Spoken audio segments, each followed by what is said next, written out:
Oke teman-teman, balik lagi sama saya Jula Kebun. Hari ini saya mau review kebun saya, kebun anggur di pekarangan. Jadi yang sudah kerendam selama 6 kali, ini yang di bawah, bukan yang di atas dak. Bisa dilihat perkembangannya, daunnya kecil-kecil karena kebanjiran terus tiap hari hujan kemarin. Dan habis pemulihan tahap pertama, pertumbuhannya sekarang sudah mulai kenceng lagi.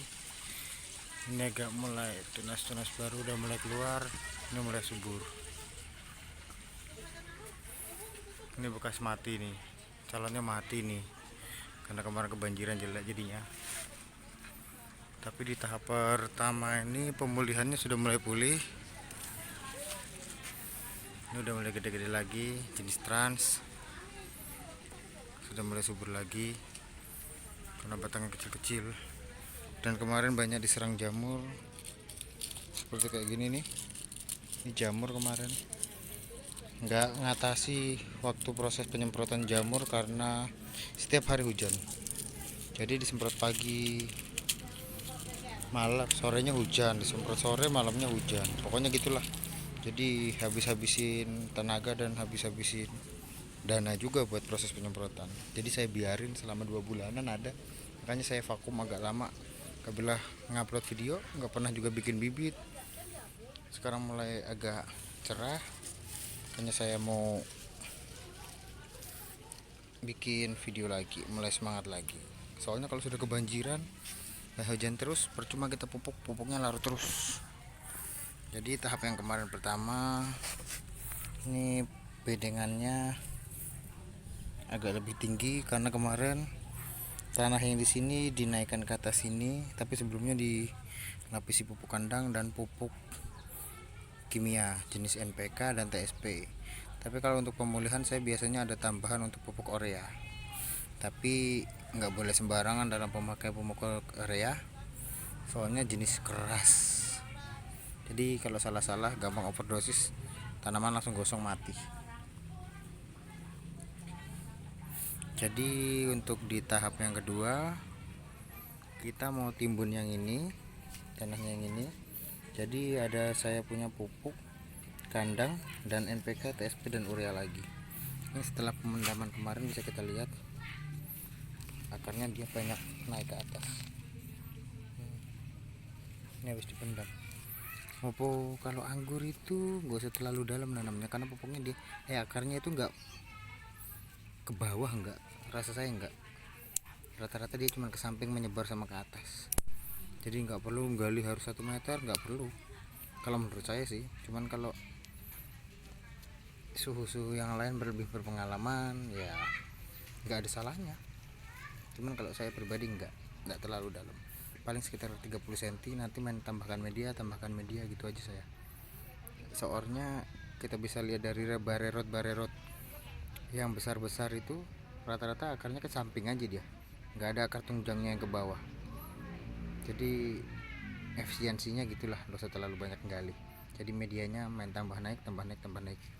Jadi seperti sekarang, nanti habis ini saya mau kasih naikkan media lagi. Oke, bisa dilihat dulu kondisinya masih kacau.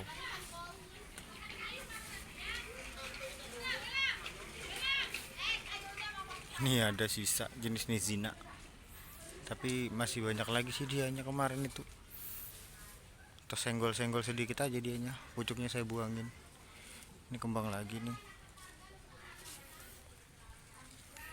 Ini juga ada kembang tapi kecil, tapi biasanya jadi kalau kayak gini. Jenis Haji Muradnya pun baru mulai pulih. Kemarin ini hancur nih kayak gini nih. Nah, padahal saya belum ada penyemprotan pestisida, tapi karena cuacanya panas, sirkulasi udara lagi bagus, angin agak kenceng, jadinya dianya minim jamur. Ini jamur-jamur lama ini, bisa dilihat itu kuning-kuning. Nah, itu. Oke, kita mulai. Itu di sana ada karungnya 10 karung untuk pupuk kompos dan 2 karung pupuk kandang, tanah kompos 10 karung, 2 karung pupuk kandang, dan 2 kilo NPK, 2 kilo TSP, 1 kilo urea.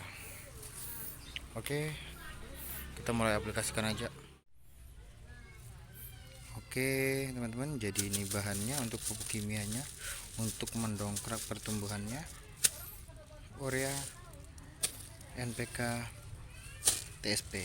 Ini ureanya 4 kilo, tapi tidak dipakai semua, pakai secukupnya, jangan banyak-banyak, separuh dari pemakaiannya ini.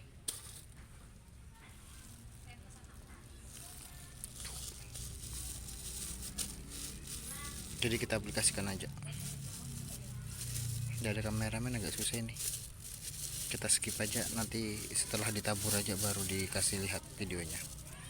Oke, saya tabur dulu ya, tidak ada kameramen. Oke.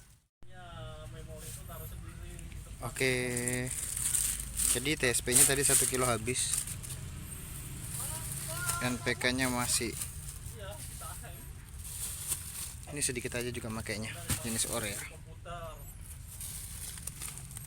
Makanya sedikit-sedikit aja, kira-kira 1 pohon 1 genggam aja, gak bisa terlalu banyak.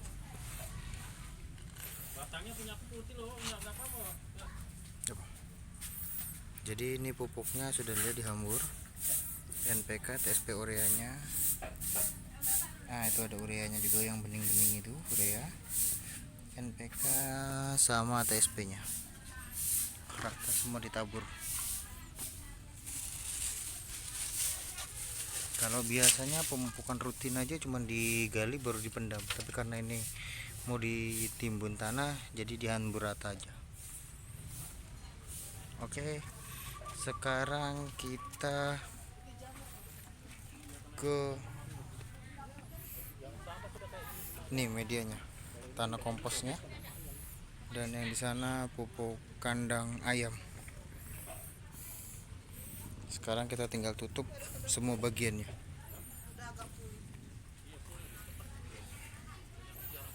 Oke teman-teman, jadi ini sudah dihamburin pupuk kandangnya dan ditambahkan media jenis kompos. Jadi harapannya kalau yang di sini tadi ditimbul, akar yang di sini akan menjalar ke sebelah sini, karena akarnya anggur itu rata-rata di atas. Bisa kita lihat ini, kalau kita bongkar ini, contoh satu, nah tuh banyak banget akarnya. Jadi harapannya kalau dia ditambah media, akarnya akan naik di atas ini. Pupuk kandang sama kompos. Jadi meskipun kita sering pakai kimia, kita tetap wajib harus pakai pupuk kandang sebagai unsur haranya. Karena kalau terlalu sering pakai pupuk kimia, yang ditakutkan tanah akan mati. Maksudnya mati itu ya gersang dia, karena nggak ada lagi mikroba-mikroba pengurai untuk di tanah. Jadi perlunya kita kasih pupuk kandang sama pupuk NPK, pupuk kandang jenis kompos-kompos ya itu sebagai bakterinya. Bisa dilihat kalau kita pakai pupuk urea itu perkembangannya dia cepat, hanya saja ganas, bahaya kalau untuk dosis. Perkembangannya mulai kelihatan, ini pun juga mulai jauh-jauh kelihatan dari musim hujan yang dia jaraknya dekat-dekat. Sekarang dia mulai menjauh kalau kita rutin pemupukan.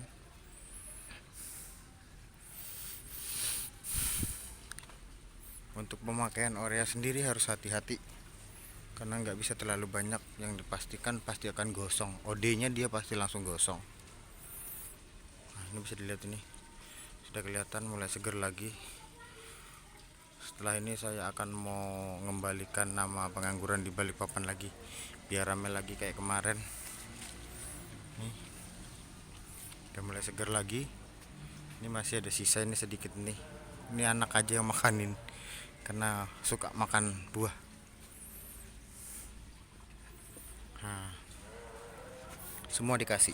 Oh iya, kemarin ada yang nanya untuk updatean jenis mendrop saya yang habis saya pindah, dan kebetulan habis dipindah besoknya selang beberapa hari langsung kebanjiran terus karena curah hujan yang tinggi di Kalimantan kemarin itu, di Balikpapan terutama. selama 2 bulan tuh hari-hari nonstop, sempat kebanjiran sekitar 6 kali. Jadi ini hasil perkembangannya. Untung dia tidak mati, karena meskipun dia tidak saya terlalu rawat, tapi kalau untuk treatment bertahan hidup masih saya kasih lah. Ini jadi dibilang kemarin sempat stuck karena hujan terus. Sekarang agak panas meskipun tadi pagi hujan, tapi setidaknya ndak terlalu bikin becek tanah. Jadi ini updateannya. Nah di sini nih buat teman-teman, kalau tanaman yang habis stres, banyak tunas yang seperti ini, jangan buru-buru langsung milih tunas langsung dipilih dihabisin, jangan. Kalau saran saya diliarin dulu, karena daun ini sensor akar juga. Semakin banyak daun pasti dia makin banyak akar, gitu dianya. Karena kalau model saya nanam bonsai itu rata-rata seperti itu. Kalau daunnya sedikit, perkembangan akar itu akan lambat, karena suplai nutrisi dari batang ke akar lagi kurang, udah ada proses fotosintesis, dia agak lambat. Jadi ini dibiarin liarin dulu sampai kelihatan nanti batang yang paling signifikan untuk perkembangannya, baru kita pilih. Nah diantara ini pasti nanti ada, meskipun ini besar belum tentu ini nanti yang signifikan, pasti ada diantara yang lainnya. Bisa jadi yang ini. Jadi nanti untuk pemilihannya nanti. Masih bersyukur tidak mati karena kebanjiran terus. Ya mungkin agak terlambat startnya. Mungkin teman-teman sudah banyak yang buahin, ataupun nggak tahu juga ada yang buahin atau belum. Jadi saya belum bisa buahin karena kondisi masih seperti ini bibitnya. Oke, untuk adaptannya itu, untuk jenis trans sendiri yang kemarin saya pindah juga sudah tinggi 3 meteran sih. Ada di video selanjutnya aja, karena ini sudah maghrib lagi juga. Ini kemungkinan untuk minggu depan saya akan buahin jenis Romeo. Jadi kemungkinan, tapi saya tunggu dulu, kemungkinan ini sekitar 2 minggu 1 bulan lagi. Kalau saya lihat tunasnya ini sudah mulai pulih semua, mulai subur, sudah mulai kelihatan seperti ini, nah ini berarti mulai sehat. Ini banyak mau mulai sehat nih. Jadi biarin dulu pupuknya meresap,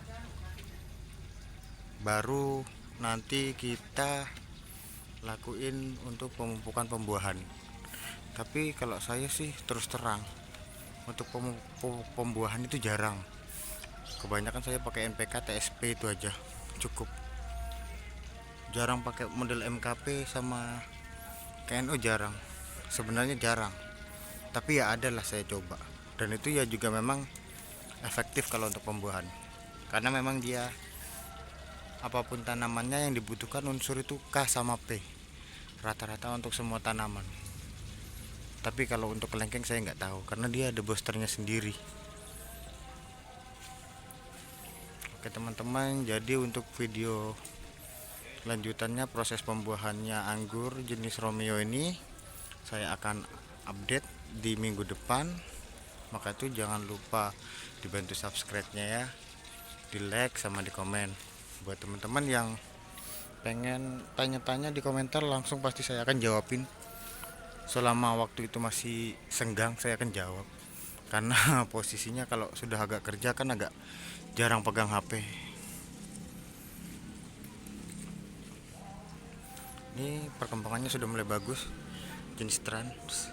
Sebenarnya untuk batang yang seperti ini nih juga bisa, kalau saya mau buahin bisa mudah. Cuman bisa dilihat ini trans saya ini on road, 2 kali berbuah kempes dia batangnya, stres. Kelemahannya on road seperti itu. Beda halnya dengan yang menggunakan rootstock. Ini menggunakan rootstock, dia lebih besar, harusnya lebih besar karena cabang dari bawah. Jadi dia lemah, terbagi dari kecil. Ini menggunakan rootstock rata-rata lebih besar. Meskipun ini umurnya beda sekitar 4 bulan dari trans. Stok ini pembelian terakhiran untuk area sini. Nah, beda dengan Trans yang tipis kecil. Dia ini on road, saya on road ada 3, salah satunya itu. Dan Haji Murad juga agak kecil, tapi Haji Murad lebih kuat daripada Trans kalau saya perhatikan. Tapi tingkat stresnya lebih tinggi, dia lama untuk pemulihannya. Karena kemarin saya geber pembuahan di usia 6 bulan semua. Ini juga on road ini. On road. Apa? Menggunakan rostok bela. Oke. Sekali lagi teman-teman, jangan lupa subscribe, di like dan di komen. Yang mau tanya-tanya langsung pasti saya akan jawab. Oke, saya akhiri. Assalamualaikum warahmatullahi wabarakatuh. Salam pengangguran.